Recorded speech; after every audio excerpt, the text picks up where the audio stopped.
Hello दोस्तों, मेरे channel में आपका स्वागत है। आज की कहानी है बेटी वर्सेस बहू। मेरी पोस्ट उन तमाम लड़कियों के लिए है जिनको ये शिकायत है कि हमको ससुराल में बेटी नहीं समझा जाता। पहले ये जानना ज़रूरी है कि बेटी थी तब क्या रोल था आपका घर में।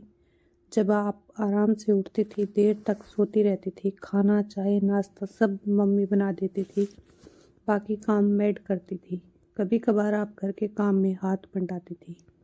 अब बताएं कि आपकी मम्मी भी यही सोचती कि मैं भी ससुराल में बेटी की तरह रहूंगी, तो क्या आपको ये आराम मिलता? शायद नहीं। शादी से पहले आप माँ बाप की जिम्मेदारी हैं, इसलिए वो आपकी गलतियों को नज़रअंदाज करते हैं। शादी के बाद आपके ऊपर भी आपकी माँ की तरह जिम्मेदारी आती है, तो आपको भी वो करना होगा जो माँ घर में करती थी। हमने लोग अपनी शादी से पहले की ज़िंदगी खूब ऐश के साथ काट कर आते हैं। अब जब हम पर जिम्मेदारी आई तो घबराना क्यों? क्यों शिकायत करना? अब मुझे बताइए, यदि आप पीहर आए, आपकी भाभी देर तक सोती रहे, मम्मी रसोई में काम करे, तो क्या आप उस भाभी की तारीफ करेंगी?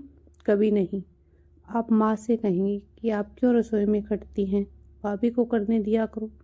कौन लड़की ऐसी है जो भाभी से ये कहे कि भाभी आप खूब आराम करो, मम्मी सब कर लेगी। अब एक बात जो वो कहती है कि हम सिर्फ सास ससुर पति और अपने बच्चों का करेंगे, दूसरों का नहीं, मतलब देवर ननद जेठ।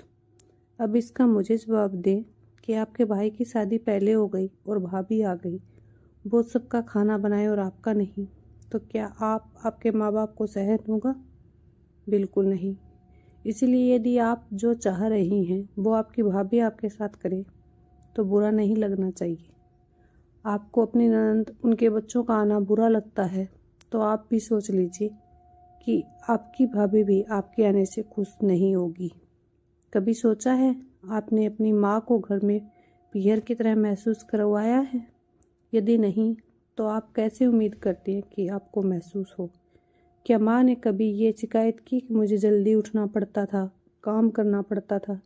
शायद कभी नहीं। वो तो सर दर्द होने पर भी आप लोगों के लिए खाना बनाती थी। हर जगह का अपना महत्व है, इसीलिए दोनों को महत्व दीजिए। जो लड़कियां समझती है वो तारीफ के काबिल है। ये थी आज की कहानी बेटी वर्सेस बहू। ये कहानी कम, सच्चाई ज़्यादा थी। बेटी और बहू दो अलग अलग चीज़ें हैं और दोनों की अपनी अपनी जिम्मेदारियां हैं, अपने अपने अधिकार हैं। तो जो जगह आपके पास है, जिस रोल में आप हैं, उसकी जिम्मेदारियों को समझिए और उसके हिसाब से अपनी जिम्मेदारियों का निर्वाह कीजिए, ना कि किसी से कंपैरिजन करके अपनी ज़िंदगी को ख़राब करिए। थैंक यू सो मच मेरी स्टोरी सुनने के लिए।